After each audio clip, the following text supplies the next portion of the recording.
बेटा, इस वीडियो में हम लोग डिस्कस करने जा रहे हैं आपके Indian economic planning from 1950 to 1990 के टेस्ट क्वेश्चंस। ये टेस्ट में मैंने आपको कुछ क्वेश्चंस दिए थे और बोला था कि इसे अटेम्प्ट करिए जल्दी से जल्दी। तो देखते हैं बेटा कि क्वेश्चंस के आंसर्स क्या थे। तो हमारे पास पहला क्वेश्चन था, वो था the share of agriculture in India's GDP has dash over the years. आपको पता होगा कि एग्रीकल्चर जो है वो एक टाइम पे बहुत ही महत्वपूर्ण सेक्टर होता था जो कि हमारी इकोनॉमी की जीडीपी को कंट्रीब्यूट करता था। बट ओवर द इयर्स हुआ ऐसा है कि ना इसका जो शेयर है वो कम होता जा रहा है। क्यों? क्योंकि सर्विस सेक्टर और इंडस्ट्री सेक्टर जो है अब उन्होंने जीडीपी का बहुत ज्यादा हिस्सा ऑक्यूपाई कर लिया है। तो आपको जान के हैरानी होगी कि एग्रीकल्चर से आने वाली जो जीडीपी है वो करीबन करीबन 12 से 13% है आज की डेट में, जो कि कभी 70-80% हुआ करती थी। तो इसका आंसर रहेगा ऑप्शन बी, यानी कि डिक्रीज, यानी कि जो एग्रीकल्चर का शेयर है जीडीपी में वो डिक्रीज हो चुका है। आगे the green revolution is also known as. अब ग्रीन रेवोल्यूशन जो था ना बेटा, वो बेसिकली दो क्रॉप्स के लिए आया था, वीट एंड राइस के लिए। सबसे ज्यादा जो फायदा हुआ था वो वीट को हुआ था, इसी वजह से बेटा इसे वीट रेवोल्यूशन बोला जाता है। ग्रीन रेवोल्यूशन को याद रखिएगा, 1966 में लॉन्च किया गया था खरीफ सीजन में।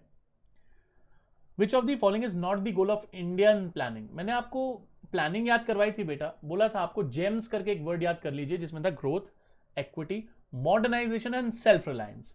तो देखते हैं कि इसमें क्या नहीं है। ग्रोथ है, सेल्फ रिलायंस है, मॉडर्नाइजेशन है। टैक्सिंग दी पब्लिक जो है वो इंडियन प्लानिंग का गोल नहीं था। अगला क्वेश्चन है the concept of 5 year planning.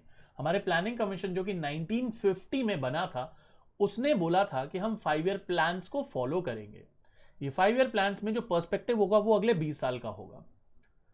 Planning commission का जो चेयरमैन हुआ करता था वो प्राइम मिनिस्टर हुआ करता था, और जो हमारे फर्स्ट प्लानिंग कमीशन के चेयरमैन थे वो थे जवाहरलाल नेहरू।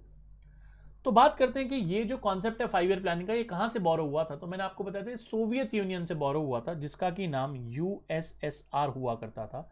तो यहां पर हमारा आंसर ऑप्शन सी रहेगा।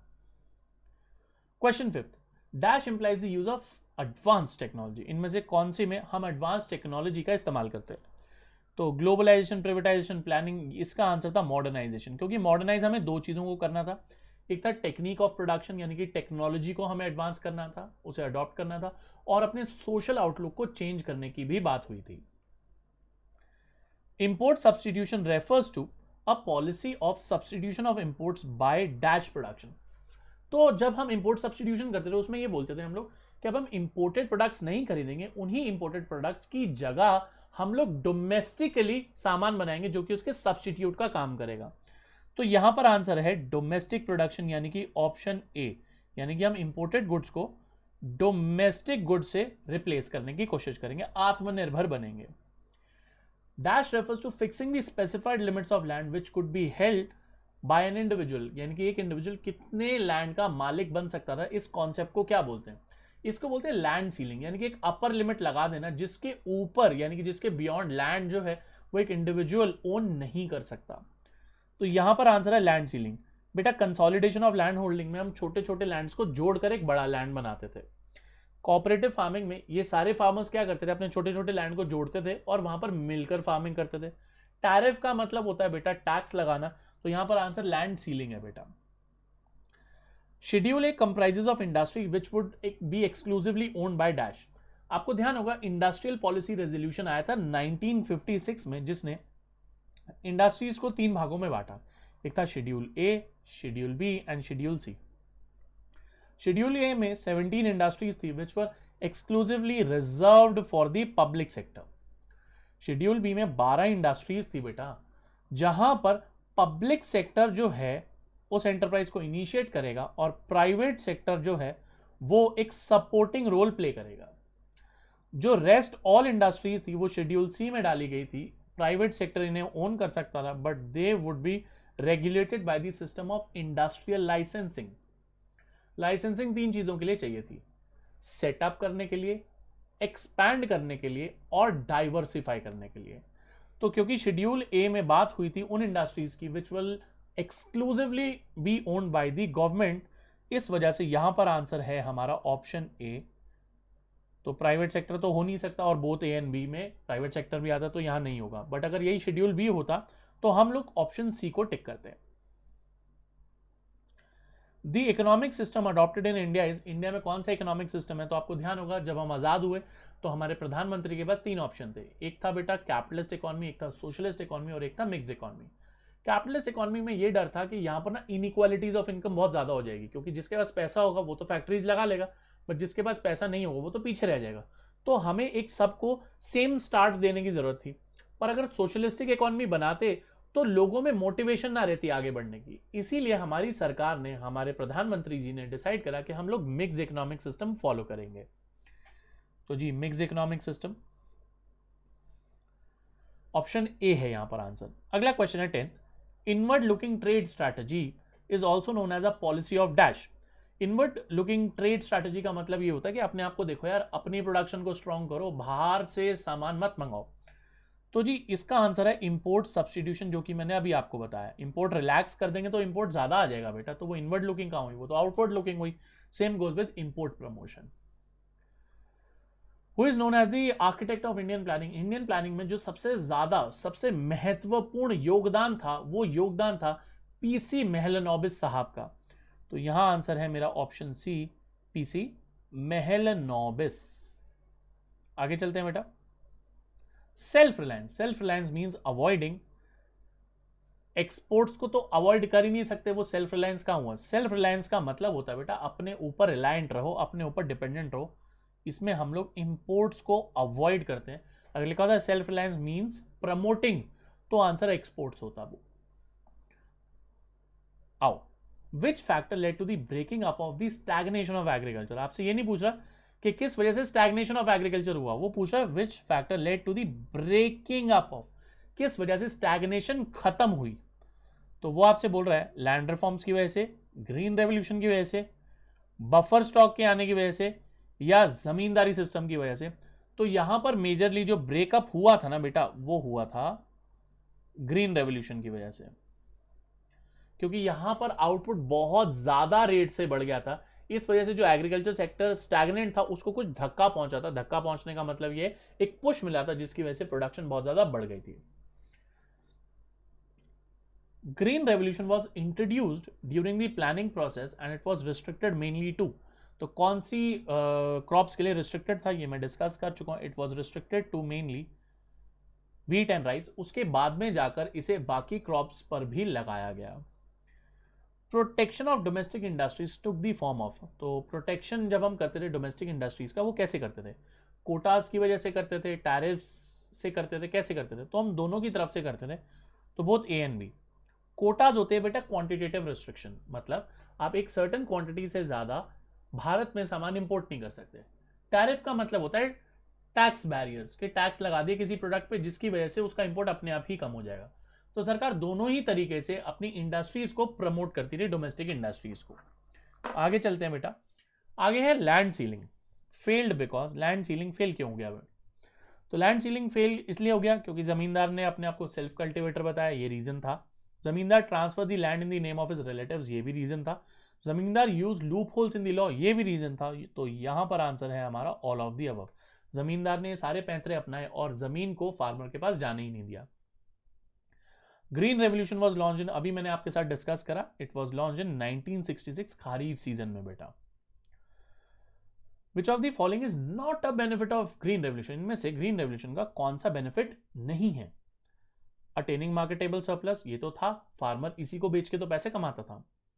लैंड टू दी टिलर, क्या इसमें जमीन दी जाती थी फार्मर को? पता नहीं। मेंटेनेंस ऑफ बफर स्टॉक, ये तो था, क्योंकि अब फूड कॉर्पोरेशन ऑफ इंडिया ने फार्मर से सामान खरीद खरीद के अपने पास रख लिया था कि कल को अगर हमारे पास फूड ग्रेन की शॉर्टेज हो तो हमें किसी के आगे हाथ ना फैलाने पड़े। सेल्फ रिलायंस, ये भी था कि अब हम सेल्फ रिलायंट हो गए थे, हमें किसी कंट्री के आगे हाथ फैलाने की जरूरत नहीं है। तो यहां पर ये चीज प्रेजेंट नहीं थी, यहां पर जमीन नहीं बांटी गई थी, जमीन बांटी गई थी लैंड रिफॉर्म्स में। तो ग्रीन रेवोल्यूशन में ऐसा कुछ नहीं किया गया था। Industry policy resolution divided the industries into dash schedules, तो हमने पढ़ा था कि 3 शेड्यूल्स में बांट दिया था, schedule A, schedule B and schedule C. तो यहां पर आपका आंसर है option C. Licence was required for industries under schedule, कौन से शेड्यूल के अंडर लाइसेंस रिक्वायर्ड था, ए, बी या सी? तो यहां पर है हमारा ऑप्शन ए, यानी कि शेड्यूल सी में लाइसेंसिंग चाहिए थी, क्योंकि वहां पर सिर्फ प्राइवेट सेक्टर ऑपरेट करता था। Small scale industries were set up on the recommendation of, तो किसकी रिकमेंडेशन पे सेटअप हुई थी? इसका आंसर है बेटा कार्वे कमिटी, तो COMMITTEE। अगर आपने यहां पर आंसर कार्वे भी दिया तो भी चल जाएगा, वैसे कार्वे कमिटी होना चाहिए। अगर आपने कार्वे की स्पेलिंग ये लिखी है तो भी ठीक है, बट हमें ये स्पेलिंग लिखनी होती है बेटा, Karve committee. Why were SSIs protected, small scale industries को क्यों प्रोटेक्ट किया गया? बेटा उन्हें इसलिए प्रोटेक्ट किया गया, एक तो उनके पास टेक्नोलॉजी नहीं थी कि वो बड़ी इंडस्ट्रीज से लड़ सके, और ना ही उनके पास कैपिटल था कि वो उस टेक्नोलॉजी को खरीद कर लड़ सके। तो इसीलिए यहां पर लैक ऑफ कैपिटल भी आंसर है, लैक ऑफ टेक्नोलॉजी भी आंसर है, तो ऑप्शन सी है बेटा answer. When was planning commission setup, ये तो बड़ा इजी क्वेश्चन पूछ लिया हमसे जी, 1950 में सेटअप हुई थी और इसके जो चेयरमैन थे वो थे प्रधानमंत्री। Which of the following was not an objective of the policy of import substitution? ध्यान रखिएगा बेटा, आप ना कभी कभार क्या करते हो, which of the following objective of policy of import substitution ऐसे पढ़ते हो, ये नॉट पढ़ना भूल जाते हो, बहुत छोटा सा वर्ड होता है बट क्वेश्चन को चेंज कर देता है, तो पढ़ा करो बेटा इसे। हाँ जी, तो इनमें से कौन सा इंपोर्ट सब्सटीट्यूशन का ऑब्जेक्टिव नहीं था? सेविंग फॉरेन एक्सचेंज, भाई ये तो था कि भैया हम खुद अगर सामान बनाएंगे तो हमारे इंपोर्ट पर फॉरेन एक्सचेंज खर्च नहीं होगा। Providing protection to domestic industries, ये भी था कि यार हम लोग इंपोर्ट्स नहीं करेंगे, हम सिर्फ अपनी इंडस्ट्रीज से जो सामान बनाते हैं वही खरीदेंगे, इससे इनकी ग्रोथ होगी। इंक्रीजिंग इंपोर्ट्स, ये नहीं हो सकता, इंपोर्ट बढ़ाने के लिए हम क्यों पॉलिसी लेकर आएंगे, इसलिए आंसर सी है, क्योंकि मेरे को नॉट का आंसर देना है। सर अचीविंग सेल्फ रिलायंस भी था, जी हाँ, आत्मनिर्भरता करनी जरूरी थी। What were the requirements of green revolution, green revolution करने के लिए क्या क्या चाहिए था? तो मैंने आपको बताया था 3 चीजें चाहिए थी, high yielding variety seeds, irrigation facilities and chemical fertilisers and pesticides की जरूरत थी।